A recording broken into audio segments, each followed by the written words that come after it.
Welcome to our channel Spectrum Classes. Today we will deal about a topic electrostatic potential and capacitance, which is your chapter 2 of class 12 physics. तो जैसा कि ये first class नहीं है, आप लोग को इन्फॉर्म किया जाए कि ये आपका फर्स्ट क्लास नहीं है। तो आज जो टॉपिक है वो हम लोग डील करने वाले हैं वो potential due to point charge.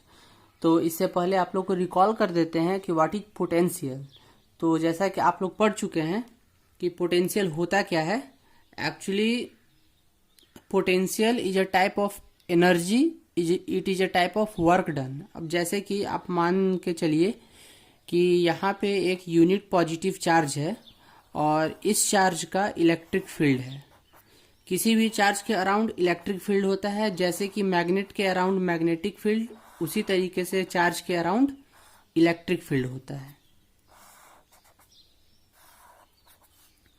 तो सपोज कीजिए कि ये आपका चार्ज है, पॉजिटिव चार्ज, और ये आपका इलेक्ट्रिक फील्ड है। यहाँ पॉजिटिव चार्ज ही क्यों लेते हैं, तो कन्वीनियंस के लिए पॉजिटिव चार्ज लिया जाता है, जिससे आसानी पड़े डेफिनेशन को समझने में।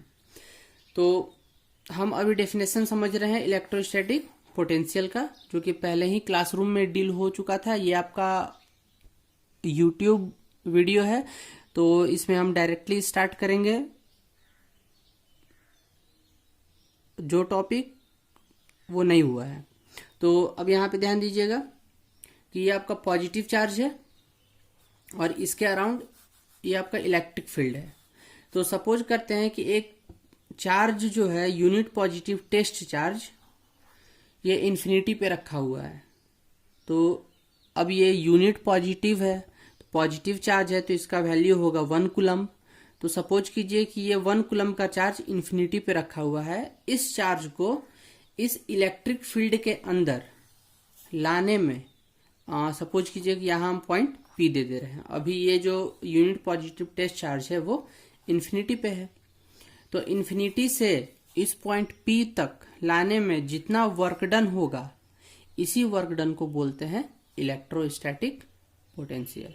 सपोज कीजिए कि यहाँ से यहाँ तक आने में ये तो अपने आप तो नहीं आ जाएगा ना, एक्चुअली ये भी पॉजिटिव चार्ज है और ये भी पॉजिटिव चार्ज है, तो ये अपने आप नहीं आ जाएगा। इस पर कुछ ना कुछ हम लोग को फोर्स लगाना होगा, तो ये आपका आएगा यहाँ पे। और हम लोग जानते हैं कि जब इस पे फोर्स लगाएंगे तो ये जो चार्ज है यहाँ से यहाँ तक आने में कुछ डिस्प्लेस होगा, इसका डिस्प्लेसमेंट भी होगा, तो इस पे फोर्स भी लगेगा और डिस्प्लेसमेंट भी होगा। तो that force into displacement is called work done.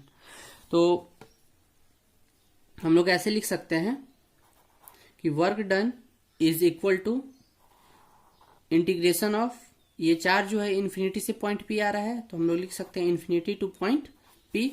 और ये चार्ज का इलेक्ट्रिक फील्ड है, मतलब कि आप ऐसे भी लिख सकते हैं इलेक्ट्रिक फील्ड कितना है, तो ई है सपोज कर लेते हैं, तो ई डॉट डी आर, और डिस्प्लेसमेंट हम मान लेंगे डी आर। तो W equal to integration of infinity to P E dot D R. ये आपका वर्क डन हुआ। और हम लोग जानते हैं कि work done is converted into potential energy. तो यही आपका पोटेंशियल हो गया, इलेक्ट्रोस्टैटिक पोटेंशियल, और that work done is called electrostatic potential. तो अब हम बात करते हैं पोटेंशियल डिफरेंस का। तो इलेक्ट्रोस्टैटिक पोटेंशियल का ये फॉर्मूला है, ये बहुत इंपॉर्टेंट फॉर्मूला है, इसका बहुत जगह हम लोग यूज करेंगे। अब हम लोग बात करते हैं पोटेंशियल डिफरेंस।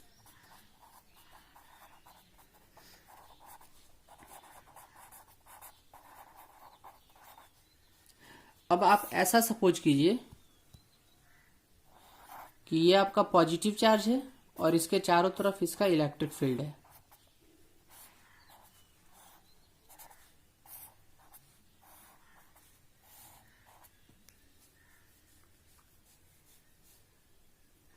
एक पॉइंट हम लिख देते हैं यहाँ ए, और एक पॉइंट हम लिख देते हैं यहाँ बी।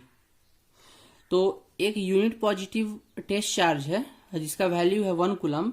इसको यहाँ से यहाँ तक आने में जितना वर्क डन लगेगा वो इसका इलेक्ट्रोपोटेंशियल कहलाएगा, और पोटेंशियल को हम वोल्टेज भी बोलते हैं। तो पोटेंशियल को वी सिंबल से भी इंडिकेट किया जाता है, तो हम यहाँ वी भी लिख सकते हैं। तो यहां से यहां तक आने में ये चार्ज को जितना वर्क डन लगेगा वही उसका इलेक्ट्रोस्टैटिक पोटेंशियल है, और फिर यहां से यहां तक बी तक आने में जितना वर्क डन लगेगा वो बी पॉइंट तक का इलेक्ट्रोस्टैटिक पोटेंशियल होगा। तो हम इसको लिख सकते हैं वी ए और इसको लिख सकते हैं वी बी, क्योंकि V is called electrostatic potential. तो व्हाट इज पोटेंशियल डिफरेंस? तो difference in potential between 2 point in the electric field is called electrostatic potential. तो हम लोग ऐसे लिख सकते हैं V A is equal to, और सॉरी वी ए बी, तो ए से बी तक आने में या फिर हम ऐसे बोल सकते हैं कि ये चार्ज को यहां से यहां तक आने में और यहां से यहां तक आने में जितना पोटेंशियल है उन दोनों का डिफरेंस, या तो फिर ये चार्ज यहां आ गया, अब यहां से यहां तक आने में जितना ये वर्क डन करेगा उसी को बोलते हैं पोटेंशियल डिफरेंस। तो V A B is equal to हम लिख सकते हैं V A minus V B. तो एक तरह से ये जो V A minus V B है ये आपका इन दोनों पॉइंट का पोटेंशियल का डिफरेंस है। अब देखिए अगर ये चार्ज जो है यहाँ पे आ चुका है और यहां से यहां तक आने में जितना वर्क डन लगाएगा वो इसके इक्वल होगा, तो हम लोग यहाँ पे लिख सकते हैं W is equal to V A minus V B, work done in moving from A to B is equal to V A minus V B. इस तरीके से हम लिख सकते हैं। और क्लास 10th में आप लोग पढ़े होंगे, हाँ, तो work done in moving from A to B is equal to V A minus V B हम लिख सकते हैं। और क्लास 10th में आप लोग एक फॉर्मूला पढ़े होंगे, V इक्वल टू होता है W बाई क्यू, मतलब कि इलेक्ट्रिक पोटेंशियल या फिर पोटेंशियल डिफरेंस इक्वल टू होता है W by Q, work done by charge. तो ये यहाँ पे जो पॉजिटिव चार्ज है वो वैल्यू है ये चार्ज का, तो हम लोग ऐसे भी लिख सकते हैं। और यहाँ से W इक्वल टू क्या लिख सकते हैं, V इंटू क्यू। तो W A B equal to लिख सकते हैं हम लोग V A B into Q is equal to V A minus V B, या तो यहाँ पे हम ऐसे भी लिख सकते हैं V A B is equal to V A minus V B by Q. तो ये आपका हुआ पोटेंशियल डिफरेंस का फॉर्मूला। तो अब नेक्स्ट टॉपिक का बात करते हैं। तो ये सब वो टॉपिक था जो प्रीवियस क्लासेस में बताया गया था, लेकिन अब जो नेक्स्ट टॉपिक है वो है potential due to point charge. तो ध्यान दीजिएगा,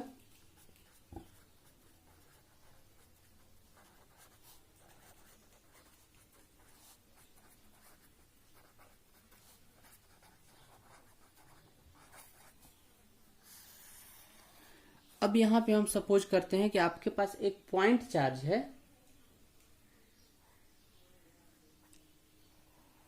ये एक पॉजिटिव चार्ज हम ले लेते हैं जो कि आपका पॉइंट चार्ज है। तो अब यहाँ हम पॉजिटिव क्यों लिए, निगेटिव क्यों नहीं लिए, तो आप कोई भी ले सकते हैं, दोनों केस में वही बात होगा, लेकिन इजीली डेरिवेशन के लिए आप पॉजिटिव चार्ज लेना कंपलसरी है, आप निगेटिव भी ले सकते हैं, कोई प्रॉब्लम नहीं है। लास्ट में हम निगेटिव के बारे में भी आप लोग को डील कर देंगे। तो हम एक पॉजिटिव चार्ज यहाँ ले लिए हैं और ये पॉजिटिव चार्ज के वजह से पोटेंशियल क्या होगा, तो ये पॉजिटिव चार्ज का इलेक्ट्रिक फील्ड इस तरीके से बाहर निकलेगा और हम मान लेते हैं कि यहाँ पे एक पॉइंट P है और इस पॉइंट पे आपको पोटेंशियल निकालना है ड्यू टू दिस चार्ज।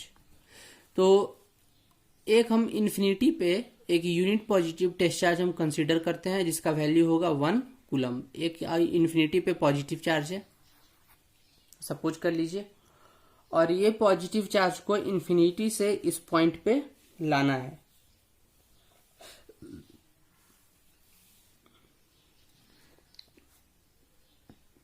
तो जैसा कि हम जानते हैं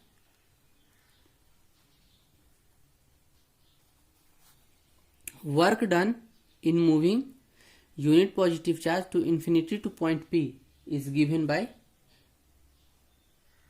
और वर्क डन जो है वो हमेशा निगेटिव होता है। ऐसा इसलिए क्योंकि इलेक्ट्रिक फील्ड इस डायरेक्शन में है और आप इसके अगेंस्ट वर्क कर रहे हैं इस डायरेक्शन में, तो जो वर्क डन होगा वो हमेशा निगेटिव होगा। तो हम लोग ऐसे लिख सकते हैं W इक्वल टू माइनस, और ये पॉइंट P और ये चार्ज के बीच का डिस्टेंस हम R सपोज कर लेते हैं, और ये चार्ज का वैल्यू Q मान लेते हैं। तो work done in moving this charge from infinity to this point P is given by minus integration infinity to, point P तक ला रहे हैं और P पॉइंट का डिस्टेंस ओरिजिनल चार्ज से कहाँ तक है, ये R डिस्टेंस पे है, इसीलिए इन्फिनिटी टू R लिख सकते हैं into E dr।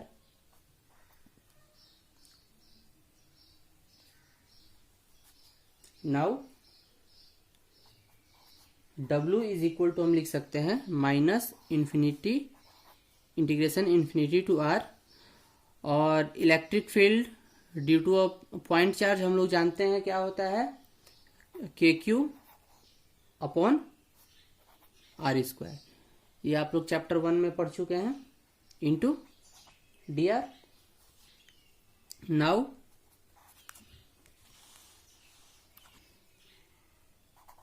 W is equal to KQ आपका कांस्टेंट है, आप इसको बाहर निकाल सकते हैं, तो minus KQ integration infinity to R 1/R² into dr। अब हम लोग R² को ऊपर ले जाके पावर -2 लिख सकते हैं, तो ये आपका हो जाएगा minus KQ integration of infinity to R का पावर -2 इंटू dr। और इंटीग्रेशन का एक फॉर्मूला होता है, इंटीग्रेशन ऑफ x का power n into dx is equal to होता है x का पावर n+1/n+1। तो यहाँ पे सपोज करते हैं कि ये x है, x का पावर है -2, तो x का पावर -2 + 1 बाई -2 + 1 लिखेंगे ये फॉर्मूला यूज करके, तो माइनस KQ।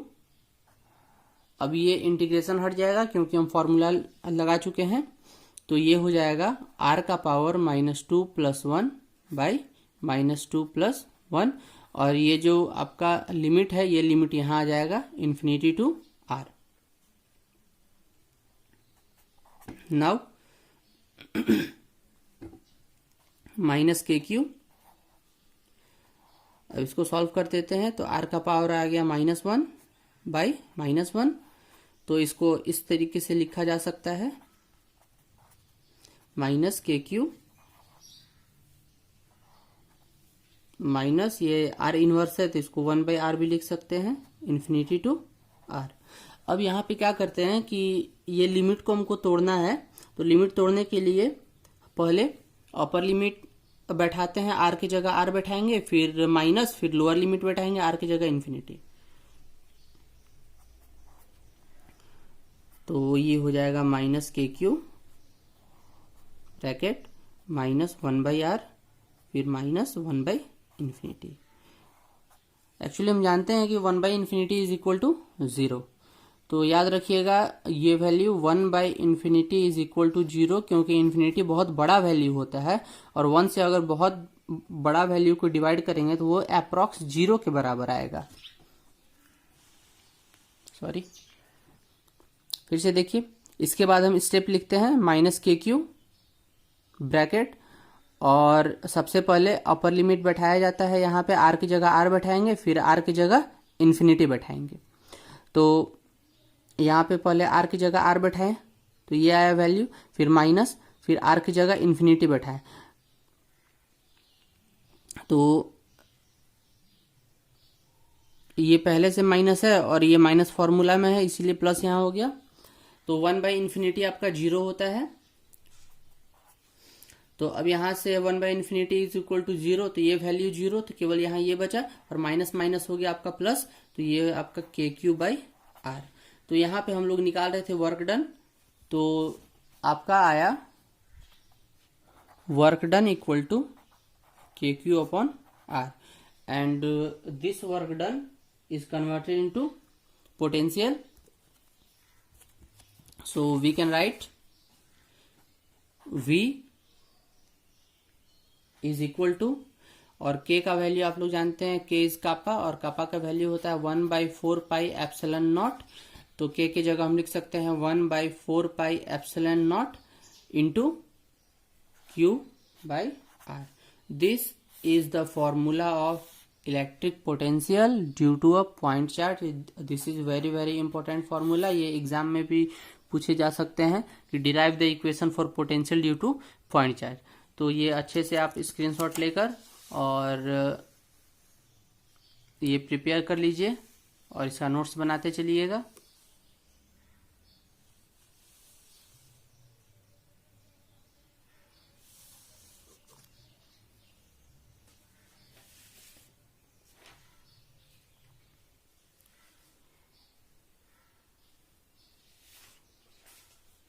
हाँ, तो अब हम बात करते हैं कि अगर यहाँ पर निगेटिव चार्ज ले लिया जाए तो निगेटिव चार्ज अगर लेंगे तो यूनिट पॉजिटिव चार्ज जो है वो इसको आने के लिए जो वर्क डन लगेगा ये तो इसको अट्रैक्ट करेगा, मतलब कि ये पॉजिटिव निगेटिव एक दूसरे को अट्रैक्ट करता है, तो वर्क डन आपका पॉजिटिव हो जाएगा। अगर ये निगेटिव है तो इलेक्ट्रिक फील्ड आपका अंदर की तरफ रहेगा, है ना। बात को समझिए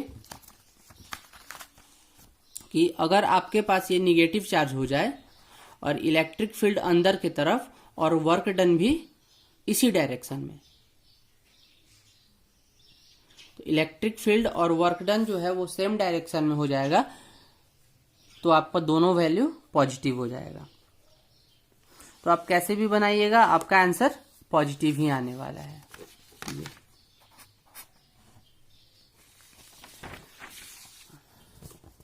तो अब नेक्स्ट टॉपिक को डिस्कस करेंगे जो कि potential due to an electric dipole.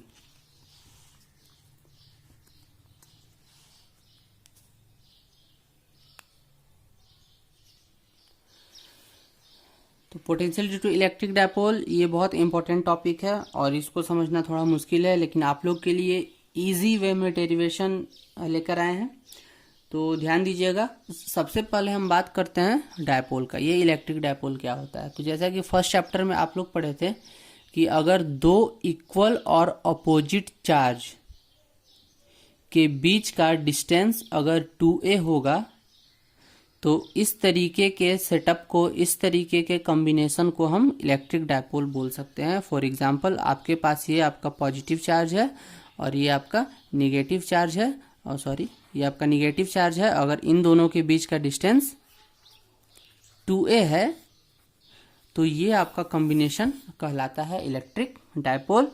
और इलेक्ट्रिक डायपोल के वजह से डायपोल मोमेंट क्रिएट होता है, और डायपोल मोमेंट को P से इंडिकेट करते हैं। P इक्वल टू होता है Q इंटू 2a, ये आप लोग सभी जानते हैं। तो ये याद रखिएगा फॉर्मूला, और इलेक्ट्रिक डायपोल क्या है ये याद रखिएगा। तो हम लोग यहाँ कंसीडर करते हैं कि एक इलेक्ट्रिक डायपोल है और उन दोनों के बीच का सेपरेशन जो है वो 2a है, और इसके बाद किसी पॉइंट P पे हम लोग इलेक्ट्रिक फील्ड निकालते हैं, सॉरी पोटेंशियल निकालते हैं। सपोज करते हैं कि आपके पास एक डायपोल है -q और +q का, इन दोनों के बीच का डिस्टेंस है 2a, और एक पॉइंट है यहाँ पे P, और इस पॉइंट P पे हम लोग को ये दोनों डायपोल की वजह से इलेक्ट्रिक फील्ड कैलकुलेट करना, सॉरी इलेक्ट्रिक पोटेंशियल कैलकुलेट करना है। तो स्टार्ट करते हैं।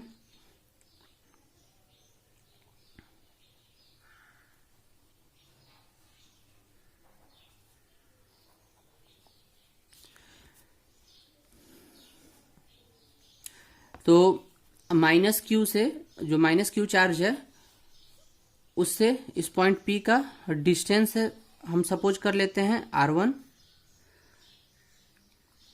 और प्लस क्यू से डिस्टेंस को हम सपोज कर लेते हैं r2, और ये डायपोल का जो मिड होता है, मिड पॉइंट, उससे हम डिस्टेंस सपोज कर लेते हैं r, और ये एंगल सपोज कर लेते हैं थीटा, और ये भी एंगल सपोज कर लेते हैं हम थीटा। नाउ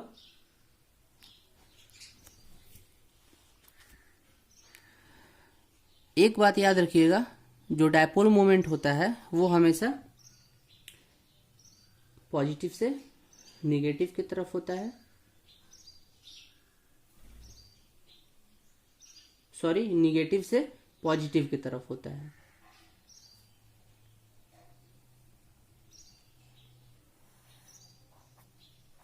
तो डायपोल मोमेंट हमेशा निगेटिव से पॉजिटिव की तरफ होता है। तो डायपोल मोमेंट इस साइड लगेगा, तो दोनों चार्ज के बीच का डिस्टेंस है 2a। तो अगर यहाँ मिड पॉइंट है तो ये आपका डिस्टेंस हो गया a, और ये भी डिस्टेंस हो गया a।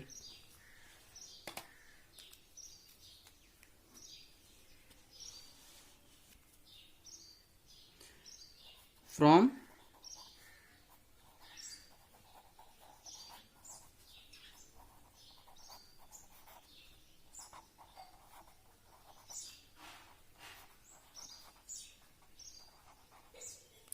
Triangle of vector addition, suppose कीजिए कि ये आपका जो डायपोल मोमेंट है वो इस डायरेक्शन में है, तो ये एक वेक्टर इस डायरेक्शन में रहेगा, और यहाँ से यहाँ तक ये वेक्टर इस डायरेक्शन में, और ये यहाँ से यहाँ तक डिस्टेंस लिए हैं तो इस डायरेक्शन में, ये यहाँ से यहाँ तक डिस्टेंस है ऐसे, और ये ऐसे इस डायरेक्शन में रहेगा। तो ये एक ट्रायंगल है और ये एक ट्रायंगल है। तो ये दोनों ट्रायंगल में हम R2 और R1 का वैल्यू निकालते हैं। तो ये ट्रायंगल का अगर हम लोग बात करते हैं तो ये एक वेक्टर है, ये एक वेक्टर है। तो ये दोनों वेक्टर का ये वेक्टर का जो टेल है, ये वेक्टर का हेड से कौन साइड है, तो आपका रिजल्टेंट ये वेक्टर होगा।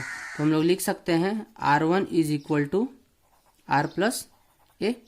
उसी तरीके से अगर हम ये ट्रायंगल का बात करते हैं तो ये ट्रायंगल में एक ये वेक्टर है इस तरीके से, और एक ये वेक्टर है इस तरीके से, तो इसका रिजल्टेंट ये हो जाएगा।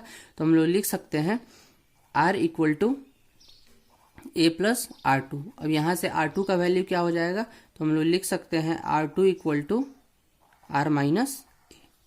तो ये आपका, तो अब हम लोग देखते हैं potential due to electric dipole. अब यहाँ पे पॉजिटिव चार्ज भी है, निगेटिव चार्ज भी है। तो निगेटिव चार्ज की वजह से इस पॉइंट पे जितना पोटेंशियल लगेगा, और ये पॉजिटिव चार्ज की वजह से इस पॉइंट पे जितना पोटेंशियल लगेगा, दोनों पोटेंशियल को अगर हम लोग ऐड कर देंगे तो टोटल पोटेंशियल निकलेगा ड्यू टू दिस डायपोल। तो हम कंसीडर करते हैं कि V at point P, total potential at point P is equal to V1 plus V2। तो पोटेंशियल का फॉर्मूला जैसा कि आप लोग को पता है KQ बाई R। तो potential due to negative charge आप लिख सकते हैं माइनस K, और चार्ज का वैल्यू है Q बाई, और ये डिस्टेंस है R1, फिर प्लस V2 आप लोग लिख सकते हैं K, ये पॉजिटिव चार्ज है इसीलिए Q, और इन दोनों के बीच का डिस्टेंस है पॉइंट P, और प्लस Q के बीच का डिस्टेंस है R2। तो हम लोग लिख सकते हैं बाय R2, और इन दोनों में KQ कॉमन है, तो KQ हम लोग यहाँ से कॉमन निकाल लेते हैं। तो हम लोग लिख सकते हैं potential at point P due to dipole is equal to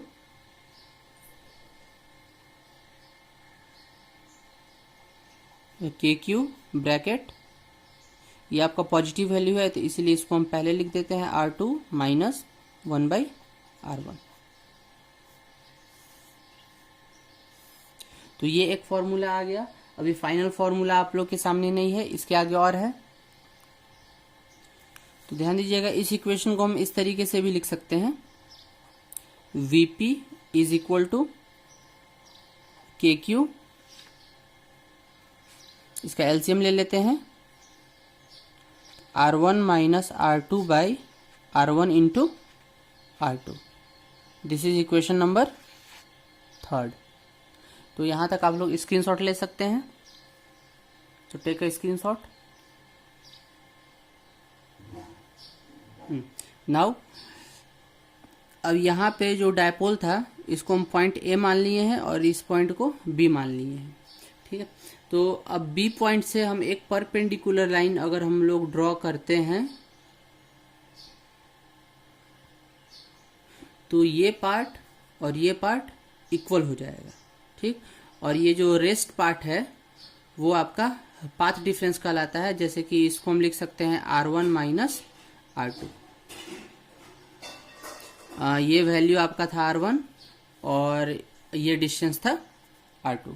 तो ये वैल्यू को हम R1 माइनस R2 लिख सकते हैं, और A और B का डिस्टेंस है, आप लोग जानते हैं, ये है 2A। तो ये राइट ट्रायंगल, यहाँ पॉइंट हम M लिख देते हैं, तो राइट ट्रायंगल ABM में आते हैं। तो राइट ट्रायंगल ABM में आते हैं, तो हम लोग लिख सकते हैं cos theta is equal to base by hypotenuse. तो R1 minus R2 by hypotenuse is equal to 2A, और हम लोग R1 minus R2 is equal to लिख सकते हैं R1 minus R2 is equal to 2A cos theta.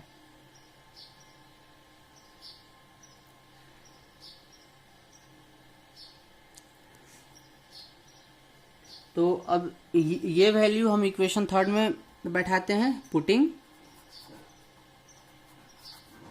This in equation 3। आपका equation 3 क्या था? तो इक्वेशन 3 है Vp is equal to KQ R1 minus R2 by R1 into R2। तो हम लोग लिख सकते हैं Vp is equal to KQ R1 minus R2 का वैल्यू है 2A cos theta, and R1 का वैल्यू आपका आया था R प्लस A, और R2 का वैल्यू आपका आया था R माइनस A।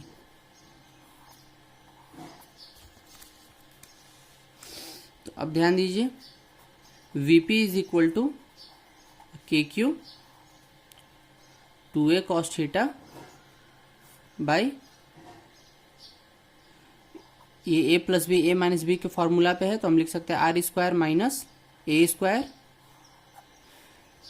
अब यहाँ पे व्हेन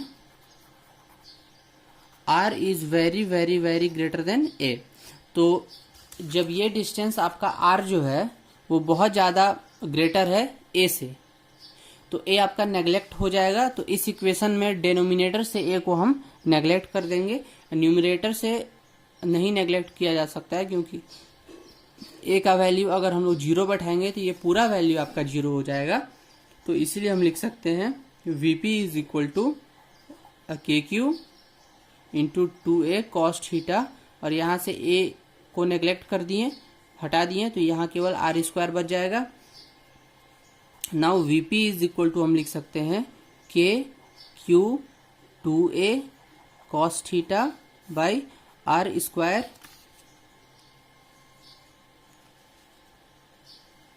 नाउ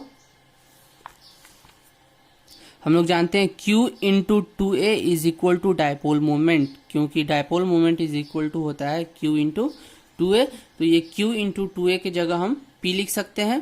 तो Vp इज इक्वल टू हम लिख सकते हैं K का वैल्यू बैठा दीजिए, तो 1/4 pi epsilon naught into P cos theta by R square.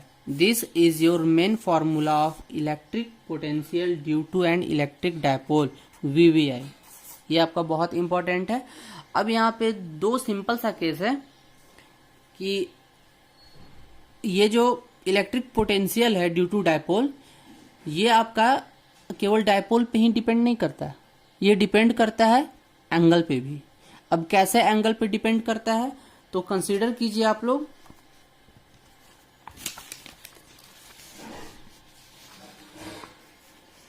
अगर हम लोग इस जगह पे थीटा इज इक्वल टू 0 ले लेते हैं और थीटा इज इक्वल टू पाई ले लेते हैं, तो हम लोग जानते हैं कि cos 0 क्या होता है, when theta is equal to 0 तो cos 0 is equal to 1 but cos pi is equal to -1। तो इससे क्या पता चलता है कि अगर ये थीटा 0 है